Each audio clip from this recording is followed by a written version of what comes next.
What I'm going to show you today is how to properly test an igbt. An igbt stands for insulated gate bipolar transistor. Right here I have drawn out two IGBTs in series. It has a gate, a collector, and an emitter. A normal bipolar junction transistor would have a base, collector, and emitter. An IGBT has a gate, so it is similar to a MOSFET. This side of the IGBT is like a MOSFET. This side of the IGBT is like a bipolar junction transistor. So the benefits of an IGBT is it can handle high voltages and high currents between the collector and the emitter. But it also can be biased on by a small voltage between the gate and the emitter. This diode right here protects the IGBT from reverse currents. It lets the current fly back. Sometimes they call it a flyback diode. If I were to put my meter leads right here, I would read the voltage drop across that diode. Some IGBTs don't have that diode, so that's something that you're going to want to look up a spec sheet to see if that diode is. Most do, some do not. So if I would put my meter leads here, I should expect a diode voltage drop. If I were to put my meter leads here, I will get what my meter usually would say OL, which means open lead. I won't get a voltage drop because the current can't pass through this diode and the current can't pass through this collector emitter junction. So, a standard package on a three-phase inverter section, you'll see, is right here. Right here I have a three-phase, a motor driver. You'll see this, it'll usually drive a three-phase motor. Right here's an IGBT package, right here's an IGBT package, and right here's an IGBT package. I call it a package because each one has two IGBTs in it. If you look closely here, this point right here is the collector 2, emitter 1. If you go back to my drawing, you'll see why they call it collector 2, emitter 1, because that's where the two IGBTs are connected together. It is the collector of the second IGBT. That's why they call it collector 2. And it's also the emitter of the first IGBT. So they call it, as you can see over here again, collector 2, emitter 1.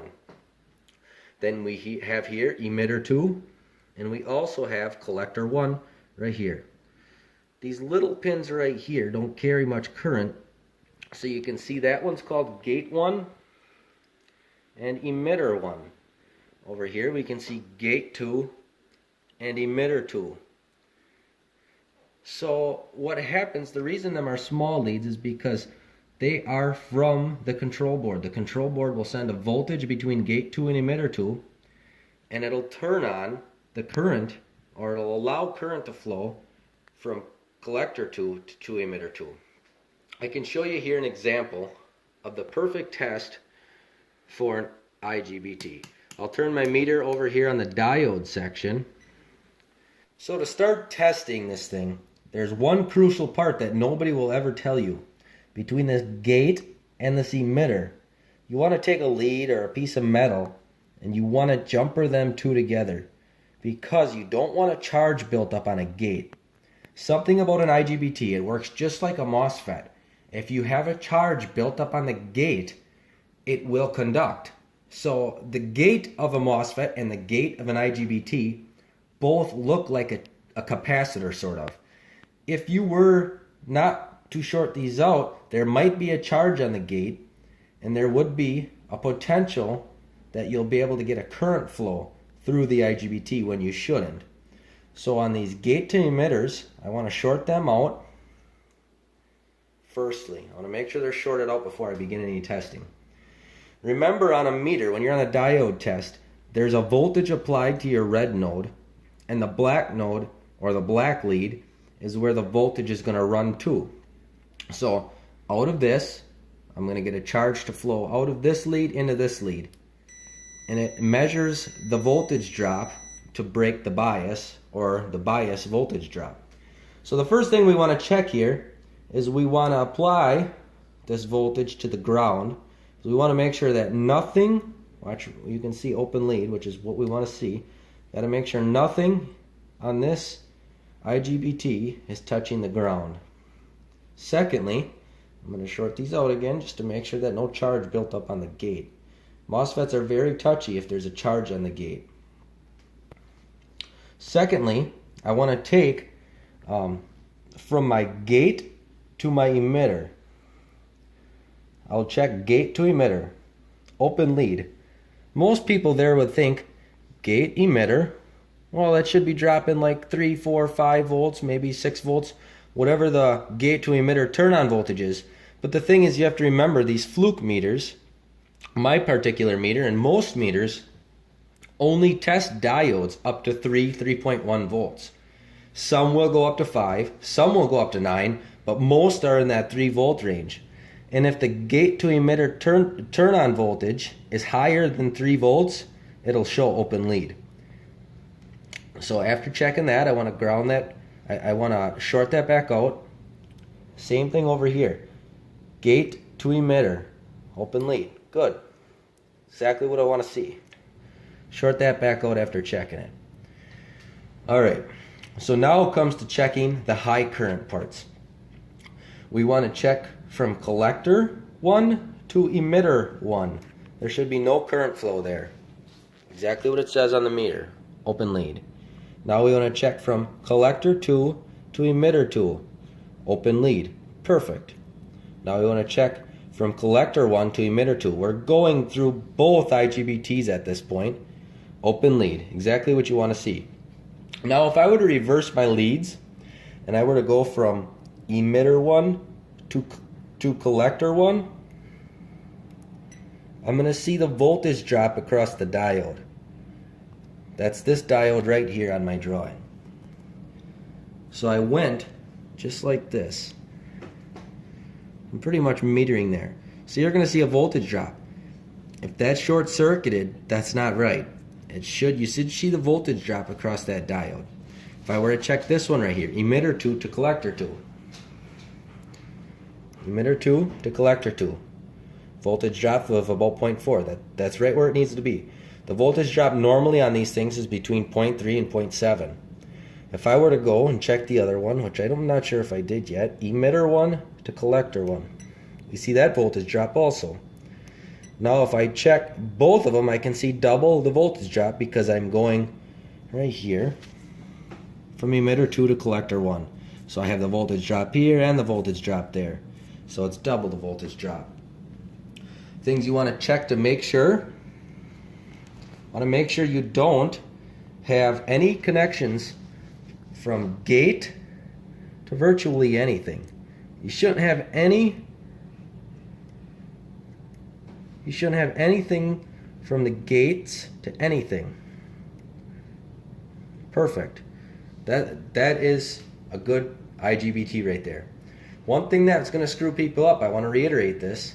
If I were to charge up my gate, remember there's 3 volts on that red lead and there's 0 on the black.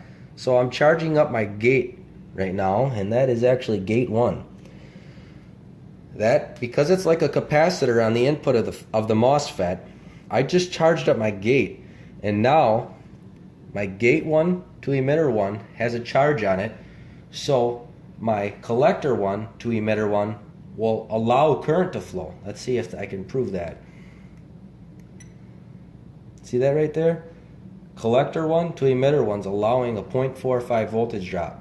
If you've seen that, normally you would think that's a bad IGBT, but it's not. I charged up my gate. If I were to short out my gate, I can show you exactly that. Now it shows open.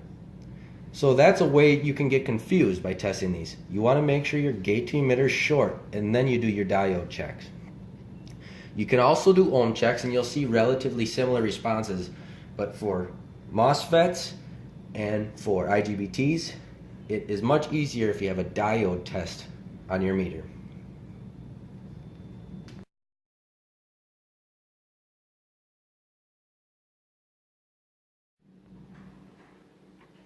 Alright, now I'm going to show you what a bad IGBT looks like.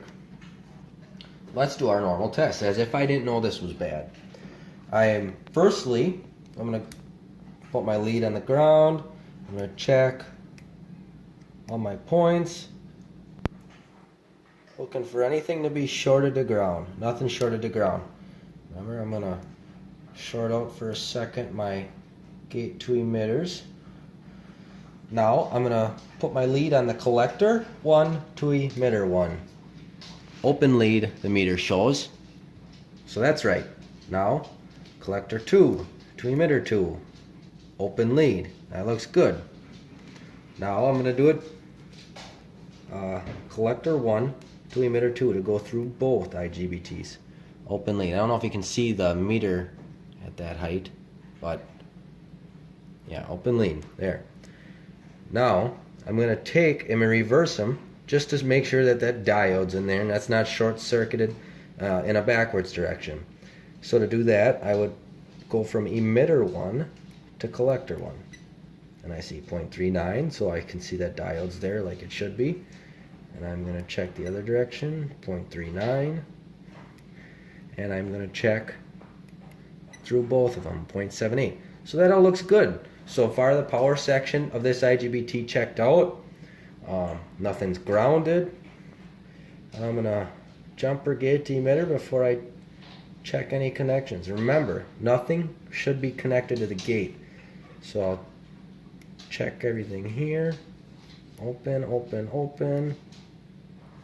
Open. Can even reverse our leads.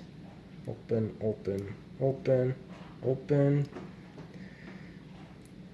I'm going to short that back out. Short this back out. Go from this gate. Whoa. See what we have there? We have a short between the gate number 2 and collector 2 emitter 1. So if I go over here, we have a short from gate 2 to collector 2 emitter 1. That is absolutely no good. You cannot have any connection between your gate and any other of these power conductors. Like I said, the input of a MOSFET or an IGBT looks like a capacitor. It'll charge up, small capacitor charges up quick, and there should be no connection. It should read open lead from the gate to everything. And this one shows almost 0.013 volts to overcome that bias. A good IGBT will not have that. See that? Open lead, short. So that is how you properly test an IGBT.